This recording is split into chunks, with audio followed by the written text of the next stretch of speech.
Just wasn't recording. No.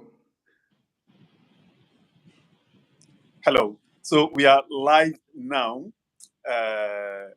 So welcome everyone. Let's see those who are going to join soon, and then once people join, we'll be able to start this conversation. Indeed, well, it is a conversation with Dr. George Asiamah.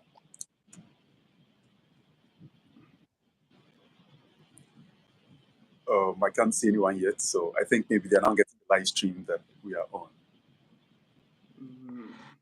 It seems like few people have joined. Let's see. Oh yeah. How many people can you see? Okay, I can only see one person. Yeah, initially I saw 4 people, but then I think it's dropped to 1 now. Yeah. Right. So we are live. Whoever is on, thank you for joining us. Do share with your contacts. Let them know that we are live and we are speaking to the. I must be careful my adjectives today. Dr. George Asiamah. All right. It is intended to be an hour meeting, so I will try not to take so much of your time. Yeah, we have 2 people joining now. I think people are beginning to get the notification. But George, what a comeback! Congratulations first on the successful defense of your PhD. For those who do not know George, or maybe watching later, George has recently defended his PhD thesis in the University of Sheffield here in the UK. And that in itself would seem normal or ordinary until I tell you that George actually failed his WASI results. And for those who may be in the West or would not know what WASI is very high stakes examination which you need to pass to make it to the university. So that failing that, in fact, can actually, the end of your academic journey. There's absolutely no comeback from that. But George, like an eagle, rose above the ashes and went back and killed it. And today, has graduated with a PhD. So really, it is, not just about this channel or even about myself, but really, while I bask in George's, glory, it is really for him to tell us his story, to share his journey with the hope that it will inspire whoever is watching today. And coincidentally, the WASI results have just been released about a week ago. And I know there may be some who may not have done so well or others who may have done so well. But beyond academia, if you are living a life where you feel that you are failing, I think George's story is one that should inspire you. So let me know in the comment section if you are live and you are with us at the moment. You can hear me clearly. Do let me know. Do let me know if you can hear me. Fantastic. Anthony says he can hear me. So it is really about George's story. And so, George, I would not interrupt a lot. We've already had a chat about how this will go. So we hope that we'll speak for 40 minutes, and then we have 20 minutes to take questions that will come in. So, how are you? In fact, the first thing is congrats. And Thank you so much. and how are you? How are you? How have you been? Tell us something. Yeah. As you know, I felt so much relief after all this PhD works, and so over the past week it has been I'm in the celebratory mode. So I'm just celebrating my success. So it's and yeah, I hope to continue to the year ends because it has been a long journey as you've already indicated. So yeah, I'm fine and celebrating. Well, you absolutely deserve it. In fact, the only other time I've seen such a comeback is the recent Korea match. How Korea passed through, qualify for the 116th round of the World Cup. The World Cup. In fact, I think your story is, akin to that. And really, what went wrong in SS? Actually, let us cut the cheese. What went wrong in SS? Tell us. Okay, so to begin with, what went wrong to SS? I think I need to take you back to my primary school in JHS because I think the story the SHS story picked from there. So let me take you back to my primary school story. I I began my preschool in Kumasi and my KG. Then, so that was in I was in private school. Then we moved from Kumasi to my village for some reasons, which I may come back to it later.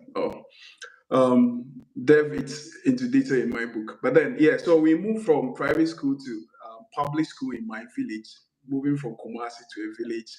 And so I started class one over there. And when I started, the headmaster realized that my level was above my class.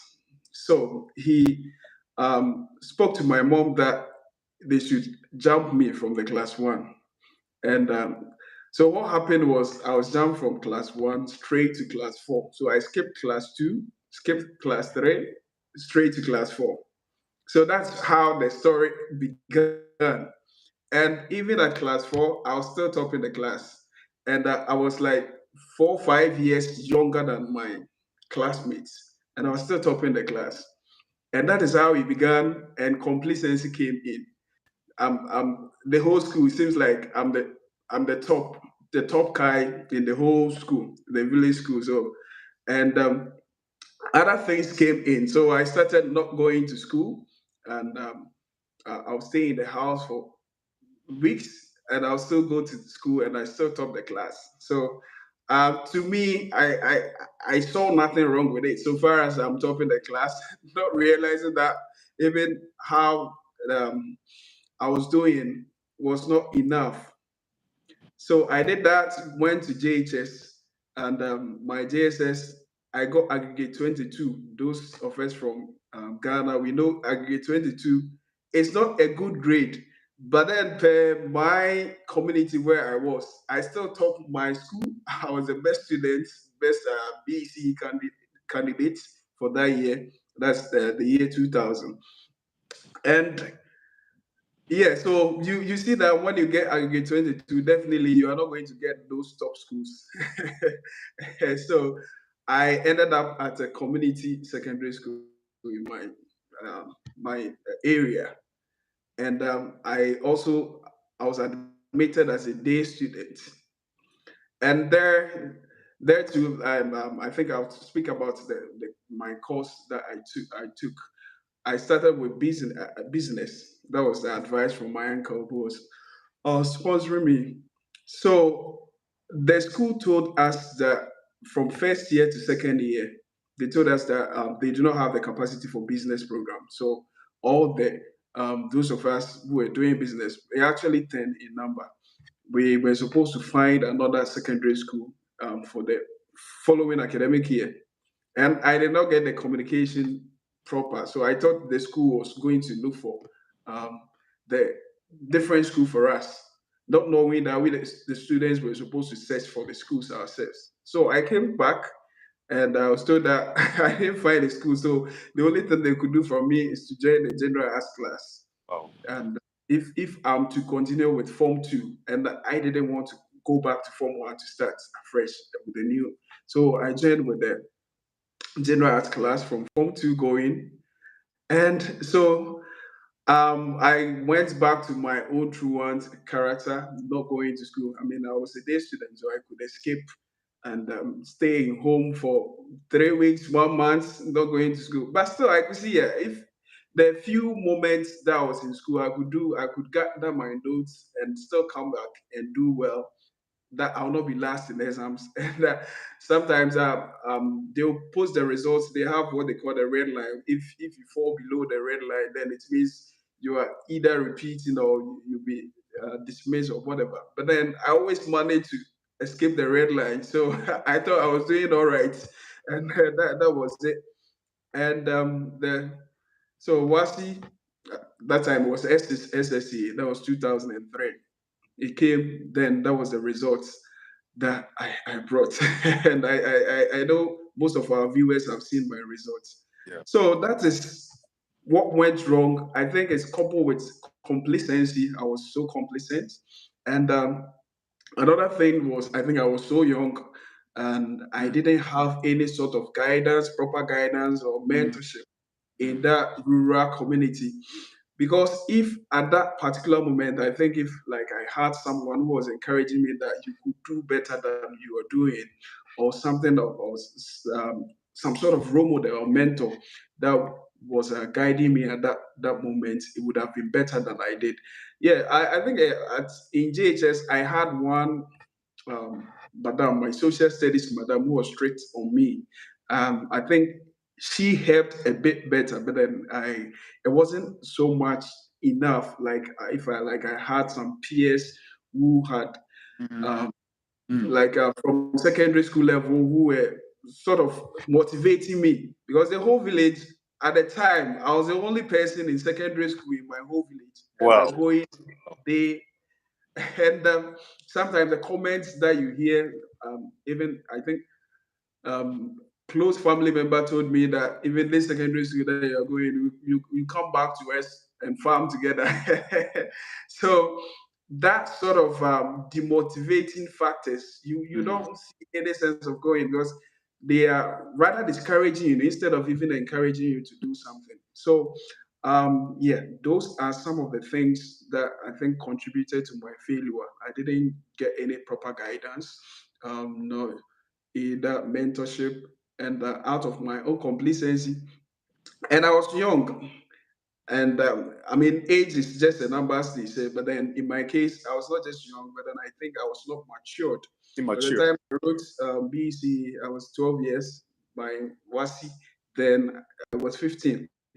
So I was that young without any proper guidance. My family, first generation, secondary school level. So yeah, those are, I think, the contributing factors to my the so-called failure at the time. No, thank you for sharing that. And because that is actually fundamental to the story we'll be telling, or you'll be Mhm. telling, I would want to Yeah, delve a bit more into that. And I don't know if you've seen my recent papers, but in the last year, I've been writing a lot on school attendance. And so, yeah. in terms of truancy, I mean, in my own research, I discovered that school attendance has a major role in terms of Mhm. academic output. But what would you say contributed to this truancy? For lack of a better word, why were you not attending the school? Yeah, so I think if I take the secondary school level, for my case, I think poverty was another contributing factor, because I thought at the time I was not getting most of the resources that I needed at the time. So that was one contributing factor. And the other thing too, there was not much motivation in my case as a day student living in a community as the only person going to secondary school at the time. So there was not so much motivation. I was using bicycle, commuting 5 kilometers to go to my secondary school at the time.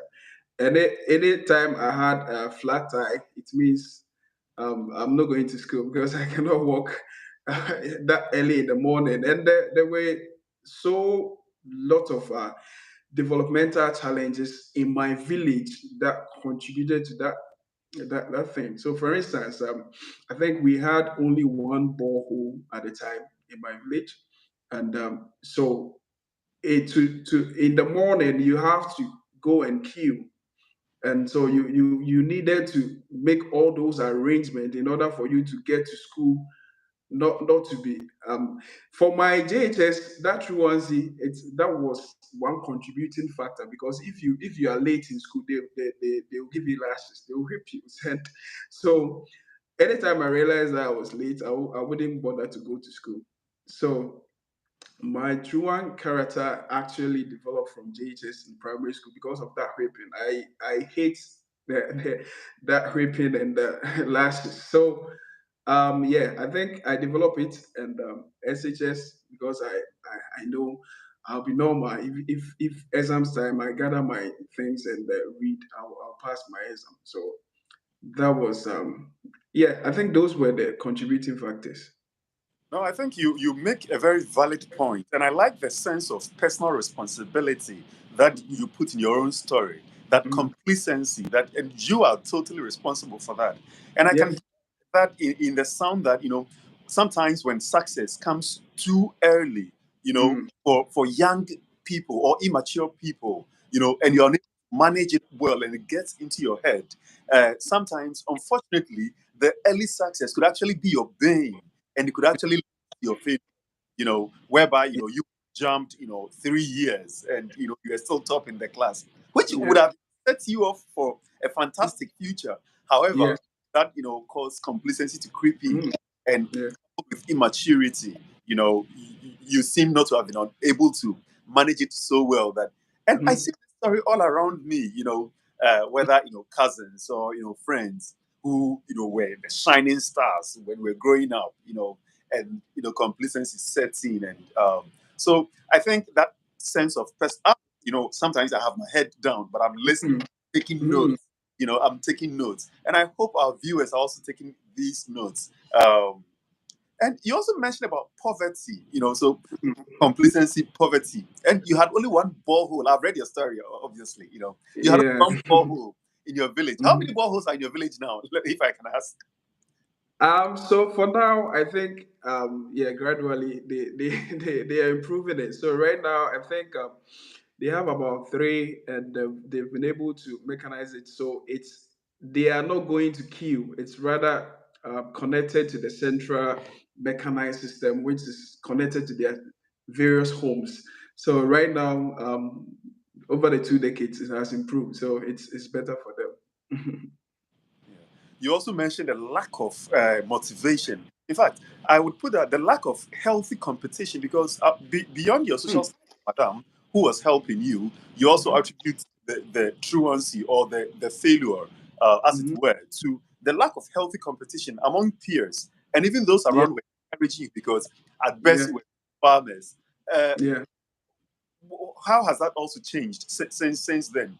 Do you feel, Yes, so myself personally, like as I'm sharing my story and then knowing the challenges that I face developing, I took upon myself the moments that I was able to overcome when I think maybe we get back.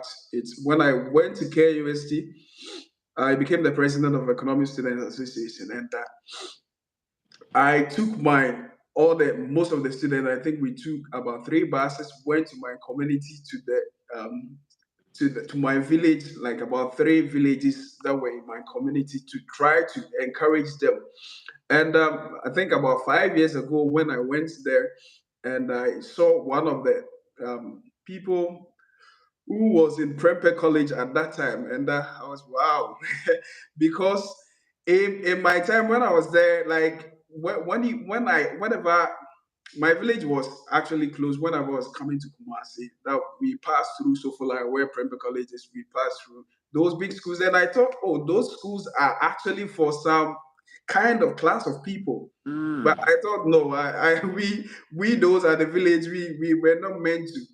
Even going to just community secondary school, we thought it as a huge privilege. So for the big schools, we thought it wasn't.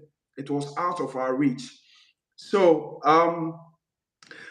when I got to university, I thought, oh, these people, they are just normal like us. So I decided to get back to my people, encourage them to do that. And right now, I think yeah, the kids know that, yeah, we all can do it. So when we go there right now, we have a huge, large community of secondary school people and those going to universities. And so I think it has improved. It has improved at the moment. And yeah, so far I think we've kind of set the pace for them. But then one other factor is that our my village is not that far from Kumasi, so what it's is your village actually, George? What my is the village. The name of my village is Achuma Chichibong. It's about 12 kilometers from central Kumasi. Mm, So it's not that far. So it seems like Kumasi is developing towards the place. mm, But then I think there are still some remote places that share that sort of the lifestyle that I encountered when I was living in my village that time that was not that developed. So there are still some remote villages that people there. There are people there who are still experiencing my life yeah. 20 years back. So yeah, that's what I was saying. So those are the people that I think right now need those sort of motivation, and that um, with those people that are still lacking those motivation, we need to send it back to them. That I think. Let us jump. Let us jump. Mhm. What happened after SS? Now you have, failed. I've never seen that kind of results you had. Oh man. Where did you actually go to? Maybe I went to a better one than you did.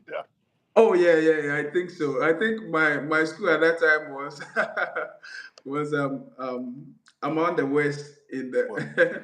So the funny thing I always say is that when you completed, you see most schools when they completed, they complete and they are checking their results. In Ghana, they'll be checking how many A's yeah. do we have. Our case, we'll be checking how many F's did you have. So if you get three F's, oh, yours is better. If you get two F's, then so that's we count the number of F's rather than the A's. That was the situation of my school then. Wow. Um, so after SS, as I told you, I was a champion in my village. Yeah. Everybody thought I was good. So With those 4 F's and 3 E's, you were the champion. actually, yeah. I mean, at the time I was the only secondary school person. So in the land of the blind, just one eye is Absolutely. yeah. So what happened was after getting that result, my family, everybody else became disappointed, even though I knew I was going to fail. But then myself, it became That degree of disappointing. failure Yeah, even I yeah. So that was actually a shocker for me because I thought maybe I could have done better, Yeah. even though yeah. So in my village, if people see like some opportunity, like for secondary school, those who have completed secondary school, they come to me that I think you fit. So for instance, I think there was a time that they introduced was it youth employment when youth employment first came, and people were saying that you should apply for teaching. And I know this is my result. How can I go for teaching? So I think I was bold enough to send this result to some school at the time and say, what are you doing with this result? So those moments, it seems like my academic journey came to an end at that point. So from 2003 that I completed school, that my results came, I actually threw my results somewhere and looking for something else to do. So I did a lot of menial jobs then. And sometimes when you read people's story and like some people will be laughing when some people say I started with this. And I always say that my story, when I share, people will be saying, oh, because you are here, you are saying Yeah. this. Yeah. Actually, in Kumasi, I was selling second clothing somewhere. Then I moved to Accra at a point. I was a shoemaker at a point between Do you mean a cobbler 2000 or a shoemaker? Which is which? shoe shine actually is a shoe shine shoemaker actually. So that's after SHS because my results could not do anything, and it was sort of the motivation myself as personally. this this is something that you cannot use for anything. So I was doing many other jobs. I was shoe shine from 2005 2006 there. I was doing shoe shine at Taifa, Accra there, but because I didn't want to be in Kumasi, that's my hood. So people will see me, but then so I was shying away, doing it in Accra. Then I got to someone's shop as a shop assistant in Cantamanto. We were selling things like electronic stuffs, and this woman had a niece who was attending UCC at the time.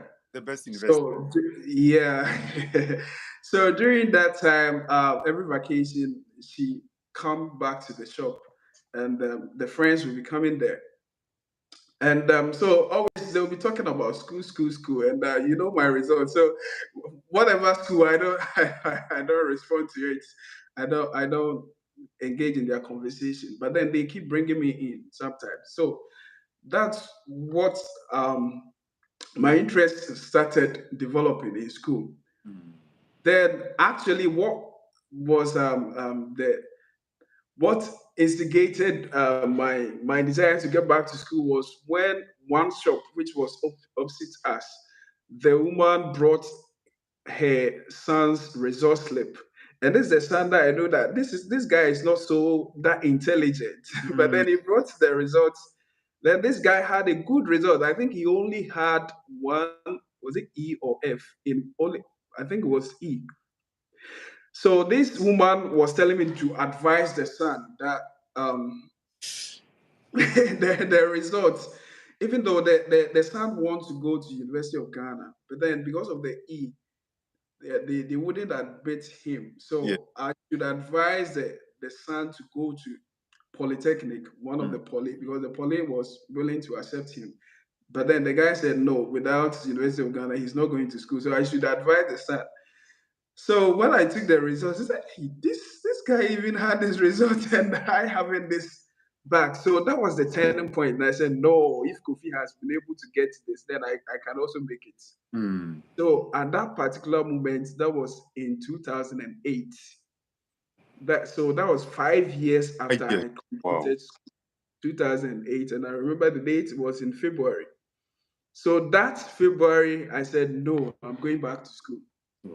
Then I advised the son. The son, he was insistent that he was still not going. Eventually, he was able to write that, and he went to his dream school. Actually, then I also went back to.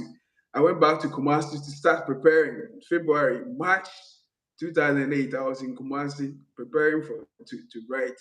And you see my results, none of them was good. So I, I had no chance.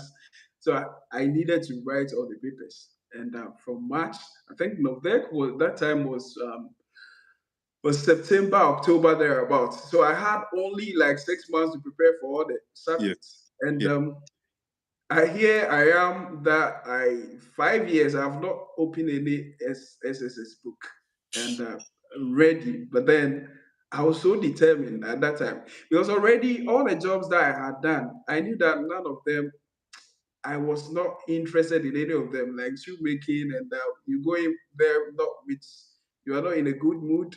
I even didn't know how to do it much, but then just to get something to do.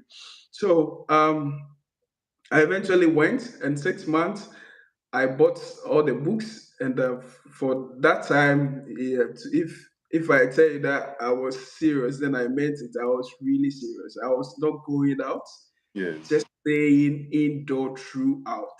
And so within that month, I registered for one remedial classes. It was, and I think that one too motivated me because the remedial classes they had used only university students as the tutors. As the tutors, yeah. Yeah, so the university students they were doing that is at part-time job that the only tutors from Kenya University that were coming to teach us. Yeah. And sometimes too, because I was studying the personal studies was so much. So sometimes the students, they will not come. The student tutors, they will not come. Yeah. And I'll take over the class because I already been studying myself. So I think that was one way. The best way of learning is also teaching. So whatever I learned home, then I try to teach my colleague who were also doing the media classes. And so that was my turning point. I wrote the Novec within that 6 months, and my lowest grade at the time was B3.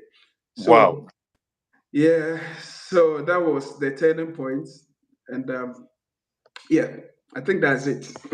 Wow.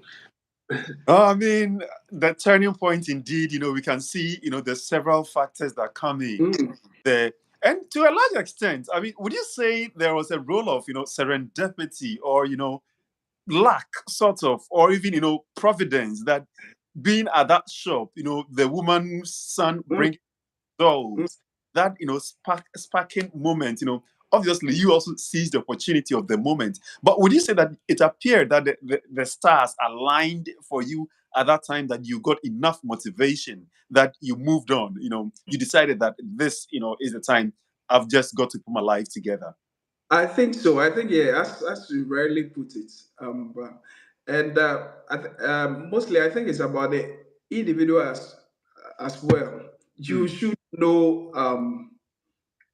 You should be able to identify those opportunities because it might be that even those times that I was in my village, there were some opportunities that I could not even identify them there. But then when it came, the time was right. Then I think I was able to learn from all those things because if like back then I wouldn't have taken the woman's the woman bringing the son's results as anything. But then at the time when I was determined, or when I was actually looking for opportunities, I saw it when it's Mm. not even out counted. No, Even let me interject there. When Mhm, you were pursuing the opportunities, you mhm. were looking and you found it, you know. You found it, And yes. indeed, the miracles are all around us all the time, or there is enough Exactly the around us point. all the time. But it Yeah. is, you know, some level of eyesight, a Mhm. curious one, a searching one, for you to identify it. Wow. Exactly. Wow. Exactly the point. Yes. I So book that says that, you know, if you are curious enough, if you are pursuing enough, if you are searching enough, the stars will align for you. mhm, See, like, you know, this Korea, you know, story about the World Cup, because it's recent. mhm, See, mhm. it was impossible that they would qualify for the next round. But when they Exactly. pursued it, when they searched for it, for some reason, we lost our game. I mean, Ghana lost the game. Yeah. They won, you know, and you know the Uruguayans couldn't score enough.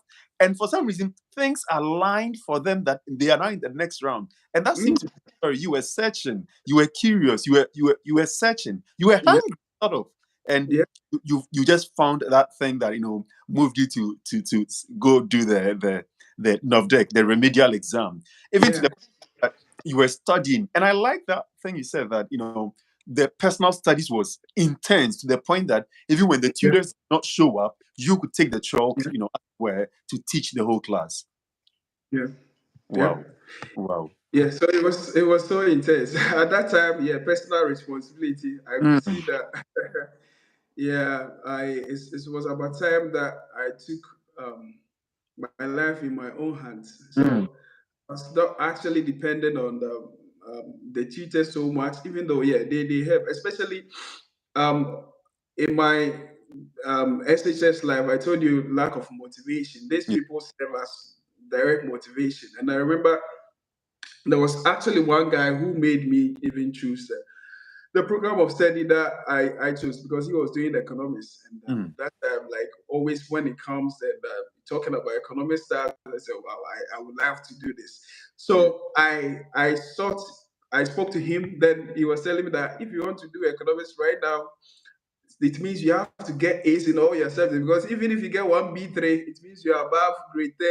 And he was doing all those calculations for me. Then I was like, okay, then wow. it means yeah, I have to So do you all got this. Do all mentorship this. and support, somebody to, you know, Exactly at help. that point, yeah, because yeah, at that point when the he was from tech, he was in final year then doing economics. Then so I got interested in what he was doing, and I said, Mm, okay. So I started asking questions. But way back in my village, I didn't have those kind of support, mm, even as mm, to kind of right question. So how will I be able to get to do the program that you're doing? Because I'm interested in what you're doing now. And he started giving me guidance that yeah, you have to do this because right now this is the cutoff point. So if you are to meet this cutoff point, you'll be able to do this. Then in my SHS2, I didn't do elective maths. mm, Then I asked him, okay, so I didn't do e-maths. How will I be able to do that? Then he gave me examples that even he himself, he didn't do it. But then right now, KS is giving opportunity to those who had A1 in their mathematics. So if I really want to do, then I have to perform well in the core maths. mm, So it was enough motivation for yeah, me to be yeah, study harder for my core maths. And yeah. eventually I was able to get A1 in my maths, core maths. That led me to read the Wow. economics. And Yeah, so yeah, the motivation and the mentorship is really mentorship. for, We'll young. come to the follow-ups afterwards, and I can see some questions already in the chat section that is asking, you know, how we can sustain this. But let us jump to university. Mm, You've already, you know, told us that you're the president for the Economic Students Association. But how was your mm. university too? So my performance in the university, it was actually good. Because when I entered, from the momentum that I developed from my Whoa. preparation, yeah. So yeah, so I think I was using that same momentum in my university. But then I think I had a lot of setbacks too, Oh.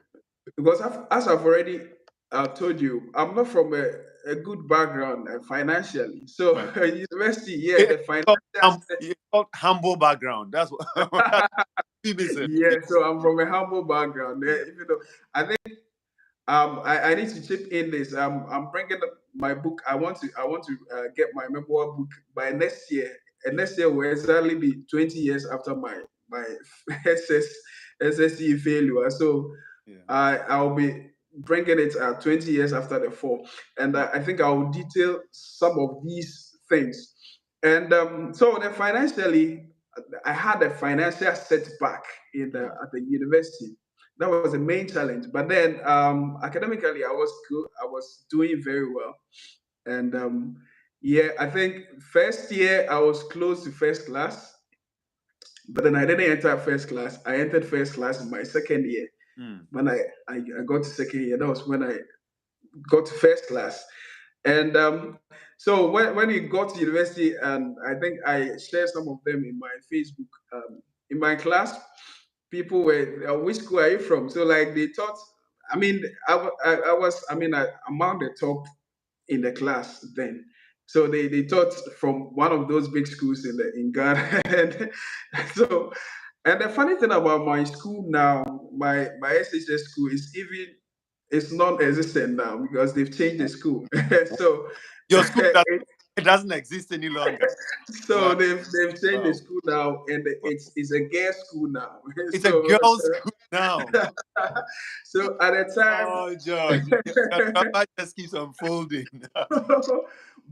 The time we went to final year, Form 3, all the first year students were girls because that Wow. was when they were changing the Guys are school. like So, this guy. for us and those in the second year, the time we are the only boys. So Wow. the time we completed and those after us also completed, then the school completely became a girls' school. That Wow. was from 2005 onwards. So when I go to uni, people ask you about your school and you don't even know what to say. So I'll tell them yes, whatever their guess is. Then I say, okay, take it.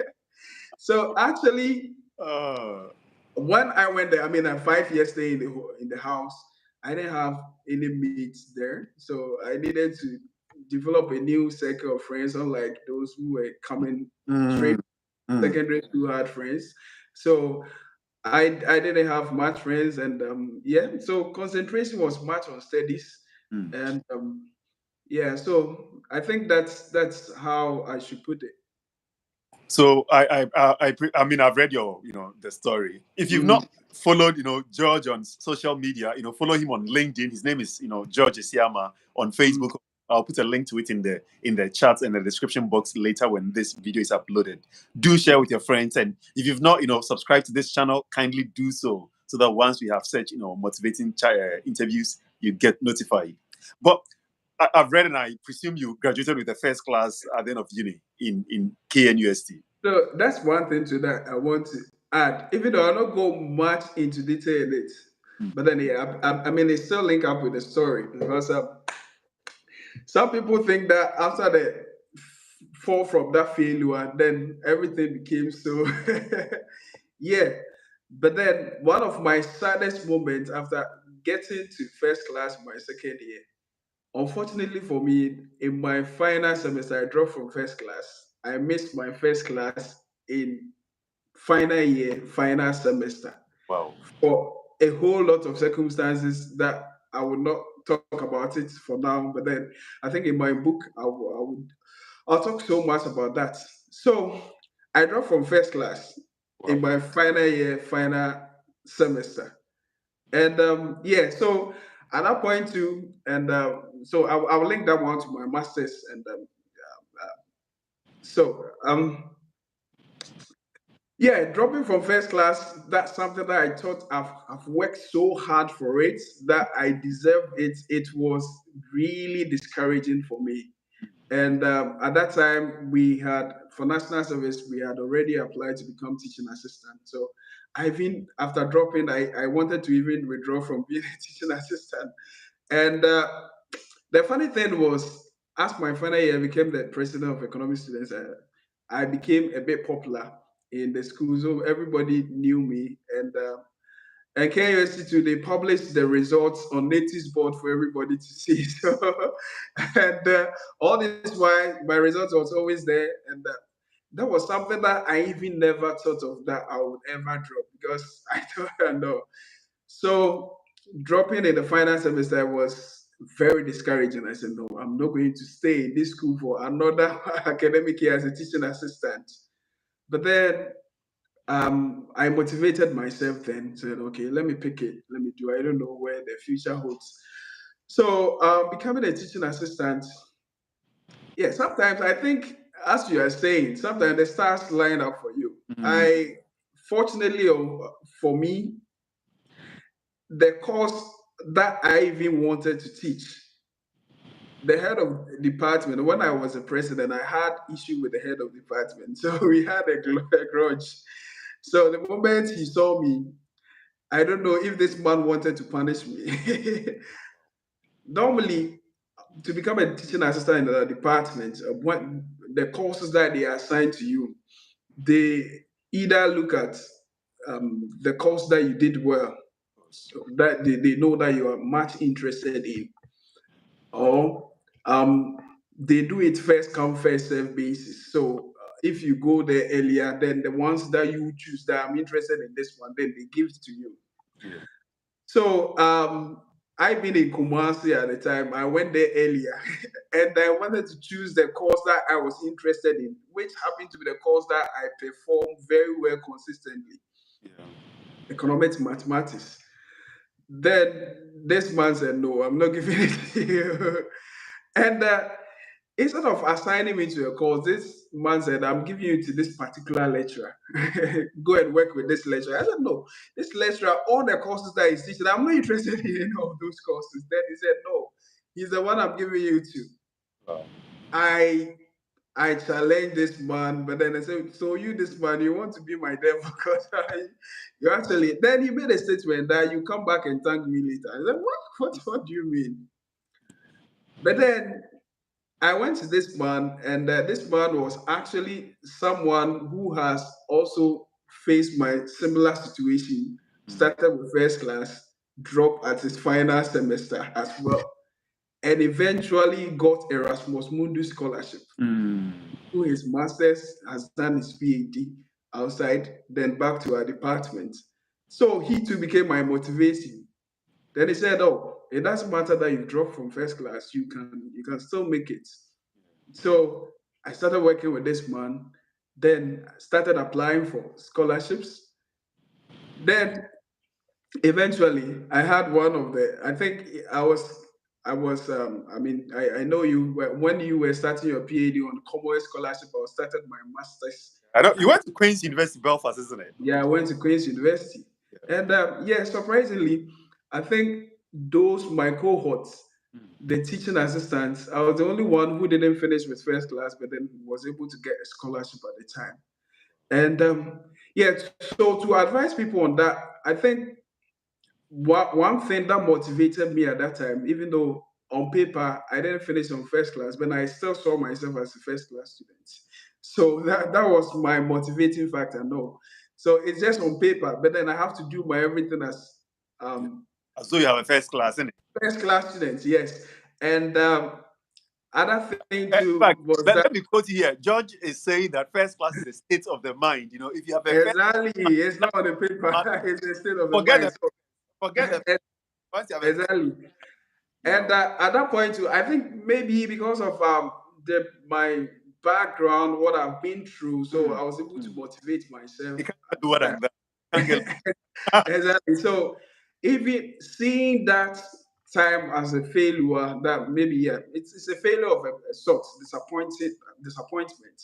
But then I saw it as an opportunity. So whenever I was applying for this scholarship, I saw that, oh, okay, so I have limitation with my results, so because I will be competing with those people who are coming with first class. So I need to do something right. So if I'm writing my SOP, then I know that I put a lot of ink in it.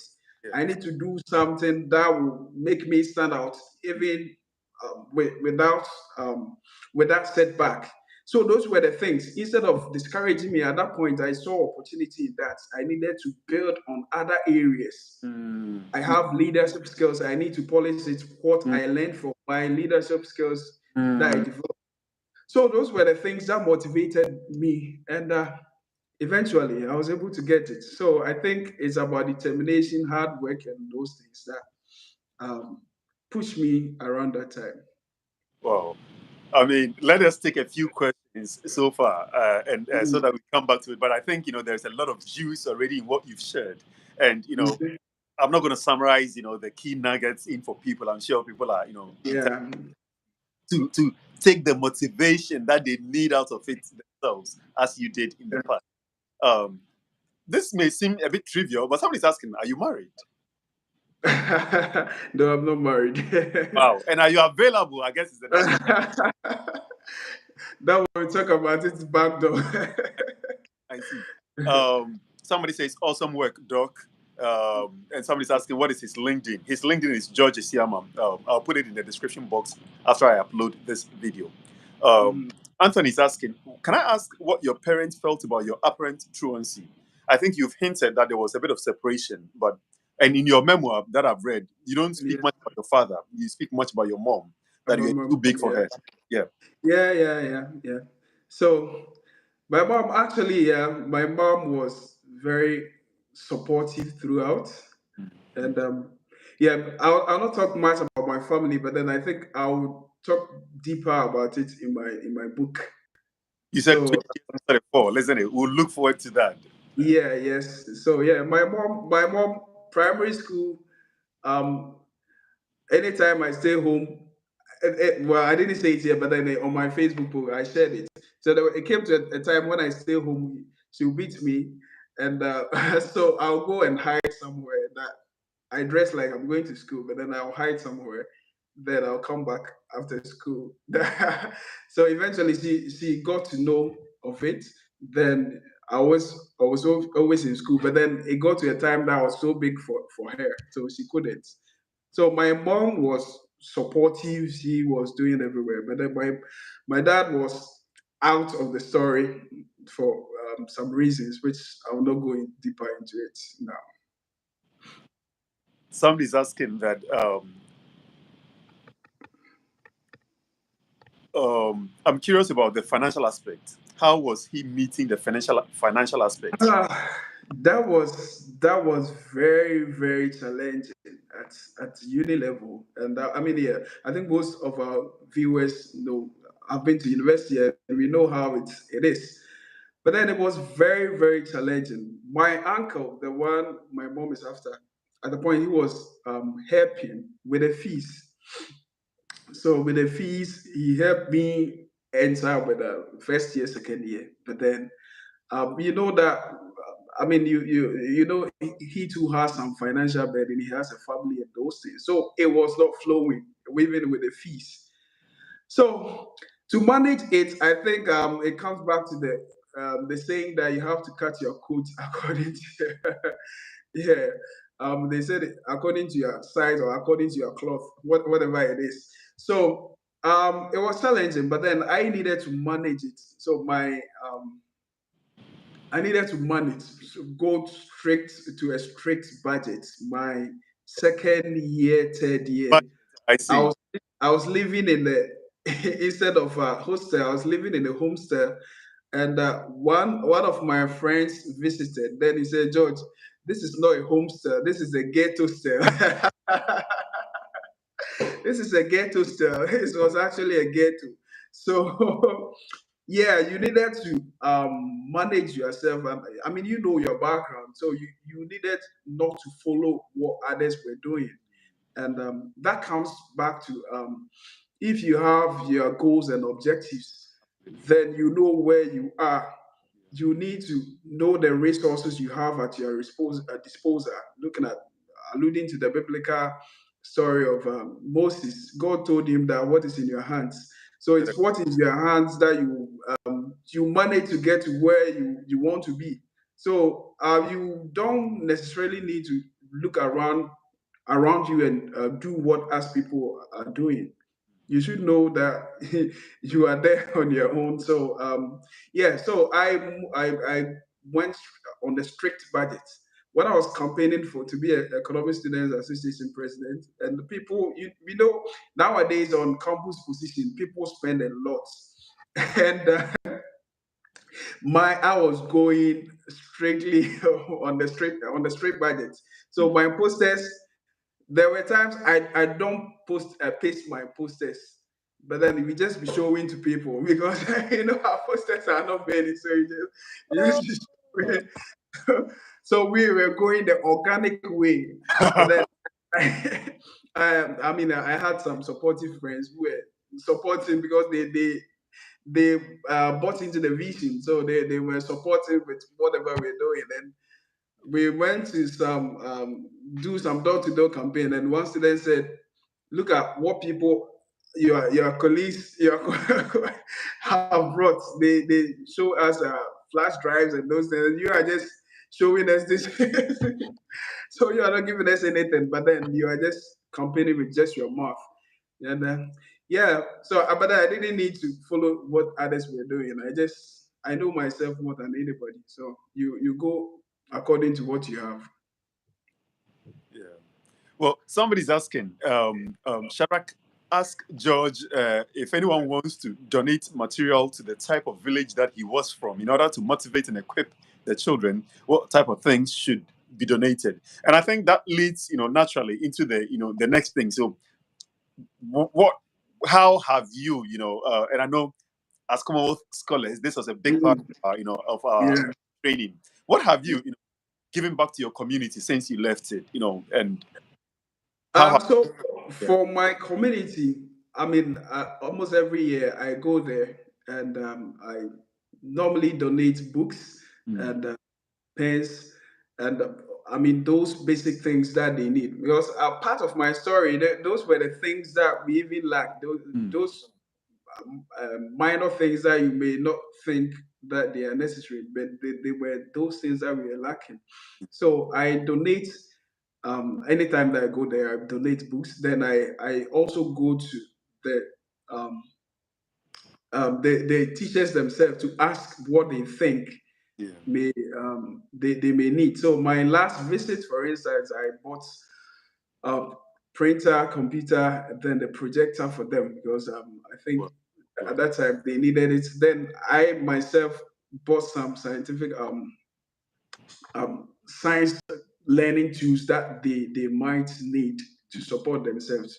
So I've been doing that on an individual basis, but then I think for now maybe we will expand it to include other communities, as I said, because right now I see um, my village has become part of the greater Kumasi area. So it's no more that village that I used to know in 20 years ago. But then there are other places too that right now are just like my place 20 years ago. So in 2022, there are places that obviously, looks exactly as my village years ago. obviously. I'll come to the key takeaway for people who may be going through similar situations, and that will be Mhm. how I'll end. But before we get Yeah. into that, I guess the natural question is, now that you are Dr. George Asiamah, or whether Mhm. you refer to yourself as George Asiamah PhD, Yeah. ever well earned a degree. Um, what is next for you? Are you going back to help our people? Yes, yeah, going back, I think it happens in a diverse ways. True. Yeah, but for now, I think I've already got postdoctoral position in my uni, which I'll Wow. be doing for the next. Congratulations. Congrats. Thank you. Yeah. So I'll be in academia for some time, and I also have, after my Commonwealth, actually, I established an NGO in Ghana, which was um, dealing with community empowerment to empower Mhm. communities in addressing local sustainability challenges. So I will still link up with that NGO to support in those areas, trying to, the key thing is community empowerment, to empower not only children or students, but then also the parents and the adults themselves too, That, how that, to empower them to address their basic challenges. that, So yeah, that's one thing that even as I'm in the UK, I'm still in the UK, I'll still be continuing doing that. So it's something that's close to my heart, and I yeah, actually, I mean, as I hear you, one of the things that was obviously lacking, I mean, this is not about me, but I can see a lot of similarity between my own story and even yours. mm, I studied nursing in the university, or wow. and my decision to study nursing was actually because the champion in my village at the time, when Mhm. he encouraged you that, to be a degree nurse is the thing. So there was there was always that point where somebody, you meet somebody, whether serendipitously or by the acts of the gods, you meet somebody who encourages you. But there may be others who have a lot of potential in Mhm. these villages. I'm just wondering, how can we, nationalize, or how can we, make this access to this mentorship or motivation sustainable, so that somebody from, Chichibong, Yeah, or whatever village can yeah, actually reach out to somebody in Sheffield or Glasgow or in London or in Accra, to yeah, ask them that. And I know there's LinkedIn and there's Facebook, but what are your thoughts? Is there any way you can, make this? Because all somebody needs really is to tell yeah, them that I see that potential in you. And as you yes, write to me, once a month, I'll give you, yeah, 30 minutes of my time every month, and I'll yeah. see how faring. How do we, ensure? Um, yes, I think it's something that myself I've thought about, but at the moment it seems like those in the um those in the urban areas benefit from that Oh if yeah, they are established it with that because yeah, um a village a village like mine at the moment they will not even have that sort of internet access to do that. oh, So I think it's we should be able to develop it within like we need to localize it yeah, mostly because so for instance if we have secondary schools like the universities in the various areas, like we mm, mm, establish those mentorship things. And as I told you about my case when I became the Economic Students Association president, we went to my village. Then the next administration, for instance, also adopted that they too will go to the different villages to also try to. So if we're able to do it, establish it within the our universities, be able to mentor people like university. We have that mentorship thing that we go to the remote areas mm, to encourage them or to do certain things that they might lack. I yeah, think it will be crucial. So about institutionalizing it within our tertiary institutions and absolutely. all those people that can And support. can hear you say that, even over here in the UK, in Glasgow, we have, very poor communities. And these people who come from these communities are given some preference. Yeah, You are likely to be admitted to do, whatever course because of the sustainable and, the tripling effects of yeah, it. So yeah, the universities in these Ghanaian universities, or wherever, university that yeah. in this conversation, could actually adopt that in their surrounding communities. And Yes, actually these universities are often placed in some very remote areas yeah, where yeah, yeah, yeah, yeah. yeah, So yeah, I think if the institutions take it upon themselves, like yep, institutionalize it, that yeah, we need to do this community outreach thing, it becomes part of it. I think it will help in a way. And I mean, those of us in the diaspora too, I think we need to form those kind of networks to yeah, motivate people. And that's what that one particular reason. Myself, for instance, I say, I mean, at hindsight, it seems like it's easier to for things that I I should have done differently. If like I go back to, but then it comes back to if like I still travel back to time, will I be able to do the same thing? I think I will still end up with the same trajectory, because depending on the circumstances, if the circumstances are still the same thing, the possibility that I will end up with the same path will be very high. So I think one of the missing links, as I said, is the mentorship, which or the guidance. So I think that is what those who are facing my situation or my challenges, that's the missing link that they need, because writing the NOVTEC, it's sort of one of the things that challenge me, or some of the things that enable me to overcome it. Wow. I mean, we've already done an hour, so I'll just read a couple more questions and then we'll wrap up. But let me take a final comment on, what would be your word to someone who is in a similar position, whether they are facing all sorts of adversity, be it financial, academic, whether family related, or they've even failed the recently released high stakes results or Mm. university. What have you got to say to this person? Yeah, so for someone who has failed, I think my story should be enough motivation for the person.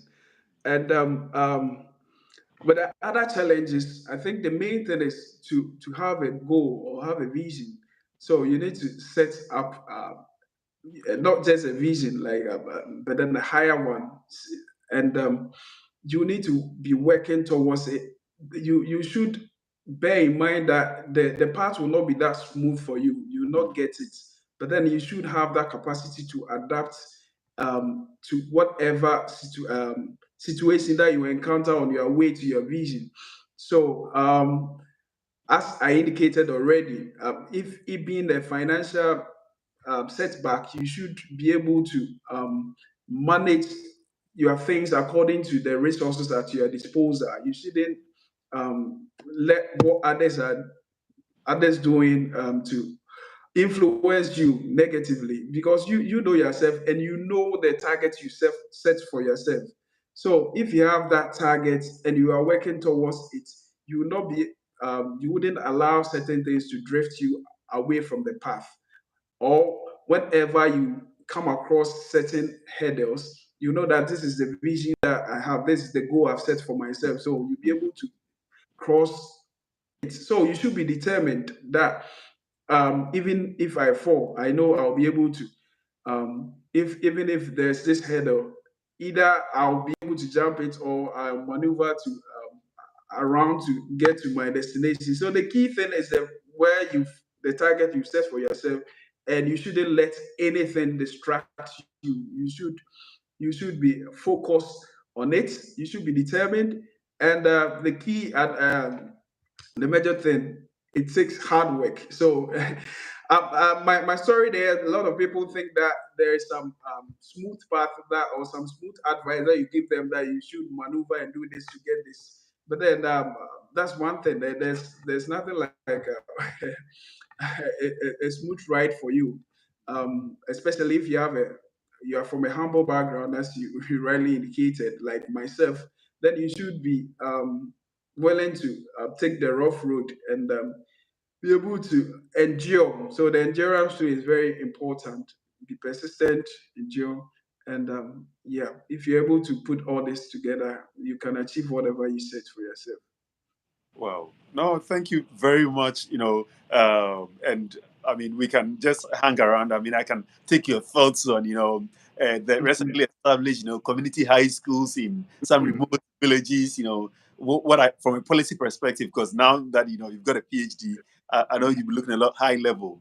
But for those who joined us, these conversations can be held also backstage. But thank you so much for everyone who's joined. Oh, sorry, let me take this last question actually. There's somebody asking that what is the avenue for people in diaspora to actually give back to such rural communities? How do they, connect with them to remove some of these barriers that exist between the rural and urban areas? Yeah. Um, so for now, as I indicated, I think most of us are doing it at individual level. So it's it's I think it's about time we started institutionalizing it, establish, form some network that will be able to be doing it regularly. But then, as it stands now, I know yourself have been doing it, and myself too have been doing it. So, yeah, those in diaspora for now, I think at individual levels, if we see those people doing, we can support it. But then, it's also imperative for us to institutionalize it, get that sort of networks to support people. Yeah. No, thank you very much. I've taken, loads of, encouragement from it. And it's really good to, see you, after all these years, as a Yeah. scholar. And I was going through some of your photos, and I saw one photo with of you with Joanna Hyde. If you can remember her, she Oh was. yeah, yeah, I was like, I know this woman. yeah. No, congratulations, and I'm so proud of you and what you've achieved. These are the Mm, stories you often will read in books, or it will go viral. That yeah. somebody in China has done this, but to Mm, see a man in the flesh accomplish what you've accomplished, mm. you're a walking miracle, and I wish you all the best going forward too. Thank you very much. Thank you so much for the honor, and our viewers too. And Yeah. yeah. All right. So So that's us for today, and kindly do subscribe to this channel if you've not. And that's Dr. George Asiamah. Maybe we'll bring him up another time to talk about his PhD, the journey, and all of that. But I felt we don't have the time. We would never run out of words, but rather mhm, out of time. In the words of mhm. a very good friend. So stay blessed and catch you in the next video. God bless. Mhm.